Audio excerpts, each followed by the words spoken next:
Hello everyone, எல்லாருக்கும் வணக்கம். இன்றைக்கி பார்த்திங்கன்னா ஒரு சூப்பரான ஒரு ரெசிபியோட தாங்க வந்திருக்கேன். பிசிபில்லா பாத், அதாவது நம்ம ஊர் சாம்பார் சாதத்தை தான் பிசிபில்லா பாத்னு சொல்கிறாங்க. இது வந்து கர்நாடகாவில் ரொம்பவே ஃபேமஸான ஒரு டிஷ்ஷுங்க. இப்போ இதை எப்படி நம்ம ஊர் ஸ்டைலில் செய்கிறதுன்னு பார்க்கலாம் வாங்க.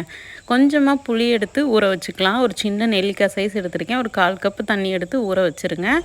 இப்போ இன்னொரு பவுலில் 1 கப் அளவுக்கு அரிசி, நான் இன்றைக்கி 1 கப் எடுத்திருக்கேன். 1 கப்புக்கு தேவையான அளவு பருப்பு, 1 கப்புக்கு 1/2 கப்புன்றது ரேஷியோங்க.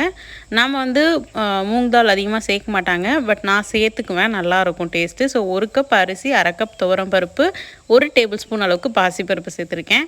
ஸோ இது எல்லாத்தையும் நல்லா களைஞ்சி விட்டுட்டு ஒரு 4-5 டைம் வாஷ் பண்ணி ஊற வச்சுக்கோங்க. இது சைடில் இருக்கட்டும். நெக்ஸ்ட்டு நம்ம பிசிபிலாபாத் பவுடர் எப்படி செய்கிறதுன்னு பார்க்கலாங்க. அதுக்கு ஒரு பேனில் 1 டேபிள் ஸ்பூன் அளவுக்கு சன்னா தால், அதாவது கடலைப்பருப்பு, 1 டேபிள் ஸ்பூன் அளவுக்கு உளுந்தம்பருப்பு, 1 டீஸ்பூன் அளவுக்கு மிளகு.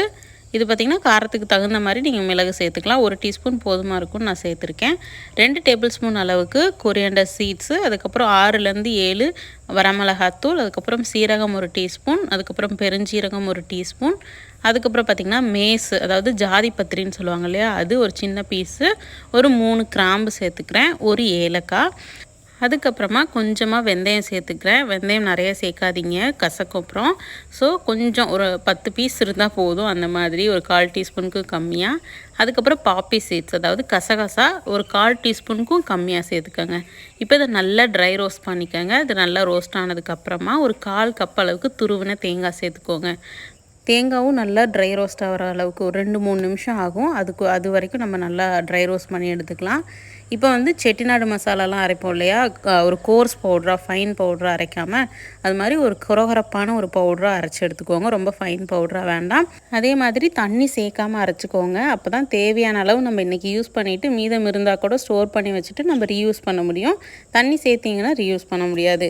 இன்றைக்கி வந்து என்னோடய கீக் ரோபோ குக், அதாவது என்னோடய ரைஸ் குக்கரில் தான் பண்ணி காமிக்க போகிறேன். நீங்கள் வந்துட்டு நார்மல் குக்கரில் கூட பண்ணலாம், ப்ரெஷர் குக்கரில் கூட. இப்போ வந்து 2 டீஸ்பூன் அளவுக்கு நம்ம எண்ணெய் சேர்த்துக்கலாம். எண்ணெய் சூடானதுக்கப்புறமா கடுகு உளுந்தம் பருப்பு, அது பொரிஞ்சதுக்கப்புறமா கொஞ்சமாக நம்ம பெருங்காயம் சேர்த்துக்கலாம்.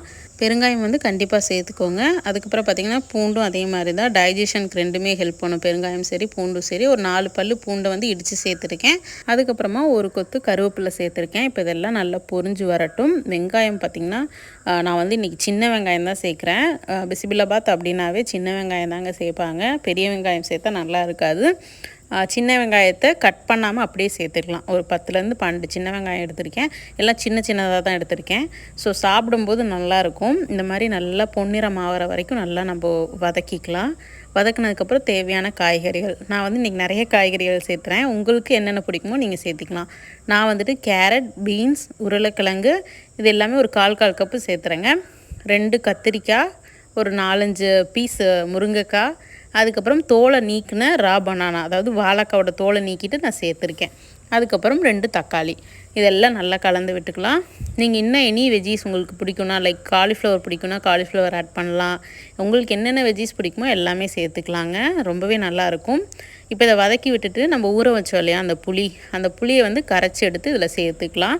ஒரு 1/4 கப் அளவுக்கு தான் நம்ம ஊற வச்சுருந்தோம், அது போதும். கொஞ்சம் அந்த புளி தண்ணியிலேயே நம்ம வதக்கி விடலாம். வதக்கினதுக்கப்புறமா தேவையான அளவு மசாலாஸ்லாம் சேர்த்துக்கலாம். கொஞ்சமாக மஞ்சத்தூள் சேர்த்துனதுக்கப்புறமா நம்ம ரெடி பண்ணணும் இல்லையா பிசிபிலாபாத் மசாலா, அது உங்களுக்கு எந்த அளவுக்கு தேவையோ காரத்துக்கு தக்கன சேர்த்துக்கோங்க. அதுக்கப்புறமா கல்லுப்பு தேவையான அளவு. இப்போ இது எல்லாத்தையும் நல்லா கலந்து விட்டுடலாம். மசாலாவோட பச்சை வாசனை போகிற அளவுக்கு கலந்து விட்டுடலாம்.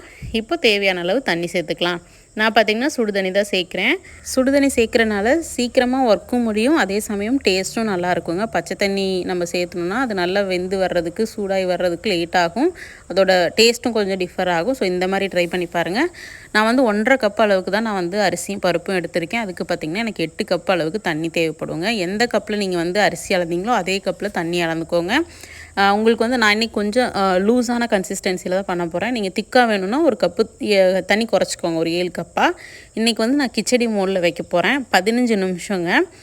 15 நிமிஷத்துலேயே இது ரெடி ஆயிரும். இங்கே வந்து மேலே ப்ரெஷர் வந்து ஆட்டோமேட்டிக்காக அது ரிலீஸ் ஆகும். இல்லை உங்களுக்கு வந்து வேணும் அப்படின்னா நீங்கள் வந்து மேனுவலாகவும் ரிலீஸ் பண்ணிக்கலாம் இந்த மாதிரி. இப்போது ஓப்பன் பண்ணி பார்க்கலாம். அவ்வளோதாங்க. நான் வந்து ஆல்ரெடி சொன்ன மாதிரி கொஞ்சம் லூஸ் கன்சிஸ்டன்சியில் தான் பண்ணியிருக்கேன், திக்காக வேணாம் அப்படின்னு சொல்லிட்டு. உங்களுக்கு வேணும்னா நீங்கள் ஒரு டம்ளர் தண்ணி, அதாவது 1 கப்பு தண்ணி வந்து கம்மி பண்ணிக்கோங்க, அவ்வளோதான். இது ஒன்றுமே வேண்டாங்க. ஒரு வத்தல், அதுக்கப்புறம் பார்த்திங்கன்னா இல்லை ஒரு ஊறுகாய் வச்சு சாப்பிட்டோன்னா அவ்வளோ திருப்தியாக இருக்கும், அவ்வளோ நல்லாயிருக்கும். ஸோ கண்டிப்பாக அதை வீட்டில் செஞ்சு பாருங்கள். ஃபைனலாக வந்துட்டு ஒரு 2 டேபிள் ஸ்பூன் நெய் எடுத்துக்கோங்க. அதில் ஒரு 10-15 முந்திரி சேர்த்துக்கோங்க. நீங்கள் வேணும்னா ரைசின்ஸும் சேர்க்கலாம், அதாவது திராட்சையும் உலர் திராட்சையும் சேர்க்கலாம். பட் எனக்கு உலர் திராட்சை இதில் பிடிக்காது, அதனால் நான் சேர்க்கல. இப்போ முந்திரி நல்லா பொன்னிறமாயிருச்சு. இப்போ நம்ம பிசிபிலாபாத்தில் சேர்த்துட்டோம் அப்படின்னா நம்மளோட சாம்பார் சாதம் ஏகேஏ பிசிபிலாபாத் சூப்பராக ரெடி ஆயிடுச்சுங்க. கண்டிப்பாக இதை வீட்டில் ட்ரை பண்ணி பாருங்கள். ட்ரை பண்ணி பார்த்துட்டு உங்களோட ஃபீட்பேக்ஸை எனக்கு கமெண்ட்ஸில் சொல்ல மறக்காதீங்க. உங்கள் எல்லாரையும் இன்னொரு இன்ட்ரெஸ்டிங்கான வீடியோவில் சந்திக்கிறேன். Until then bye bye, take care, bye bye.